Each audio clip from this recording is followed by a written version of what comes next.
Hi, I'm Elena, and you're listening to Proper English.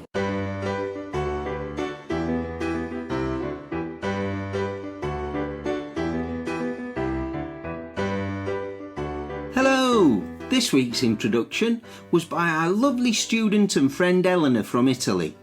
As you probably know by now, I'm Dave. And I'm Alison, and this week on Proper English, we're chatting about sporting terms. And the idiom of the week is the ball's in your court.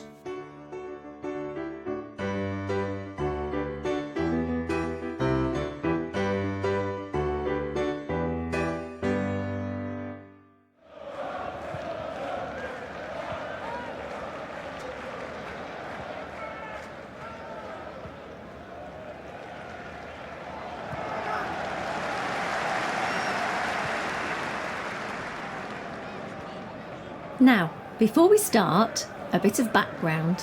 When we're speaking to new students on iTalki, we usually talk about the various subjects we can have conversations about.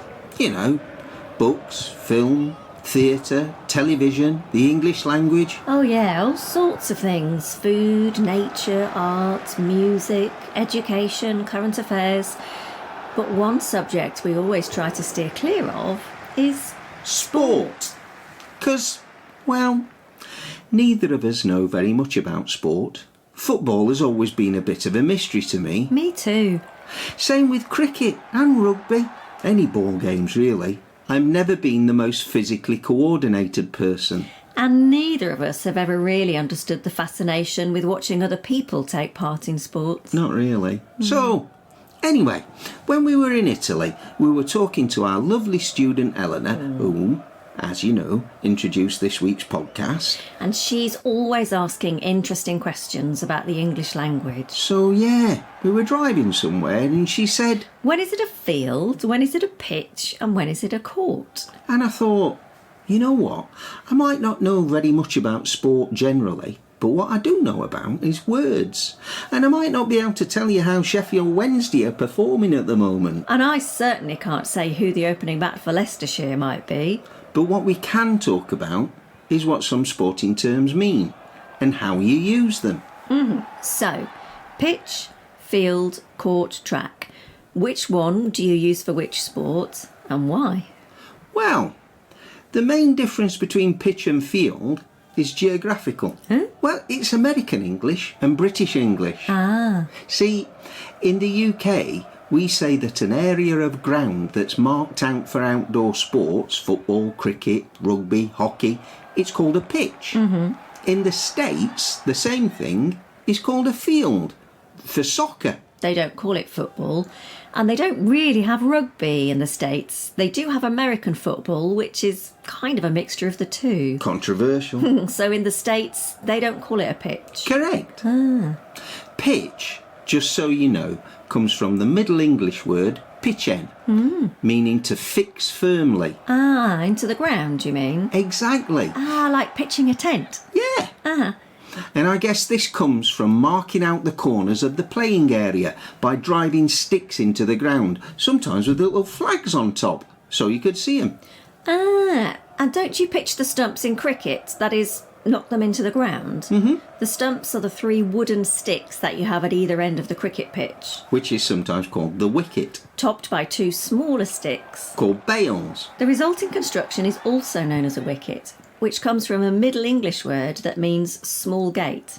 And the batsman defends this wicket from the bowler. The person who throws the ball. At the other end of the pitch, whose job it is to try and knock the bails off the stumps with the ball. And if the bowler succeeds in doing that, the batsman is out and is replaced by another batsman from the same team.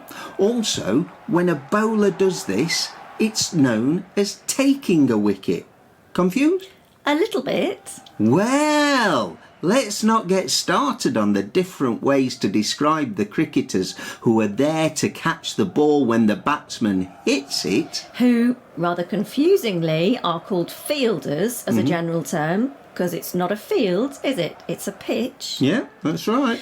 But there are many, many specific terms for the positions of those fielders. Silly mid-on, Short leg, deep mid-wicket, long stop, Backward square leg. Ooh, sounds painful. I know. Fly slip. Third Man. Oh, good film that. What? The Third Man. Starring Orson Welles, even though he was hardly in it. Directed by Carol Reed. Written by Graham Greene. Classic. Anyway, we said we weren't going to get started on different fielding positions, and yet here we are, talking about a black and white film from the mid-1940s. Now I'm really confused, Dave. It is a really good film, though. But I guess what we're doing here is demonstrating how different words in English can have wildly different associations, different connections, different meanings, depending on the context. And the context for you nearly always comes back to films. Well, yeah. Or music.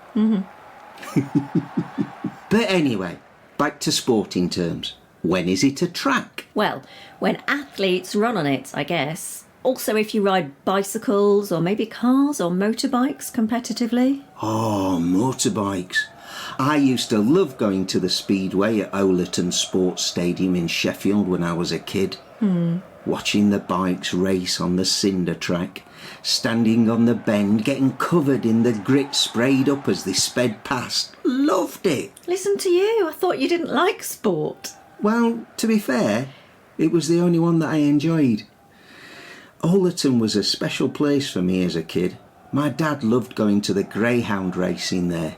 They used to race on the grass track, chasing after a mechanical rabbit. Let the dog see the rabbit. Oh, yeah.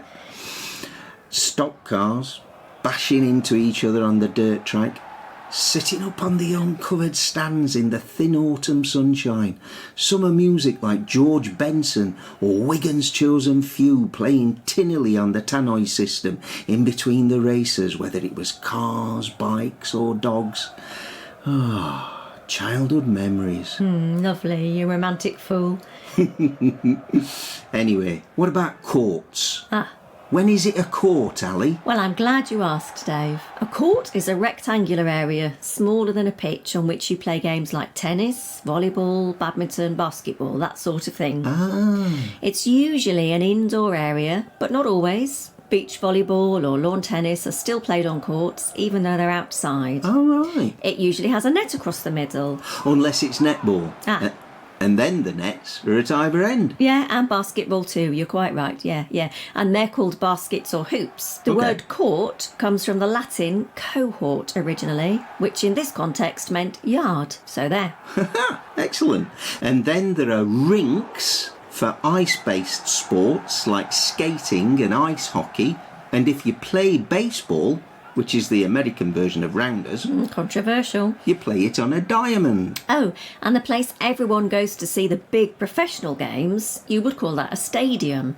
A football stadium, for instance. Of course. But it's a cricket ground, I think. Oh, yeah. I've never heard anyone calling it a cricket stadium. No.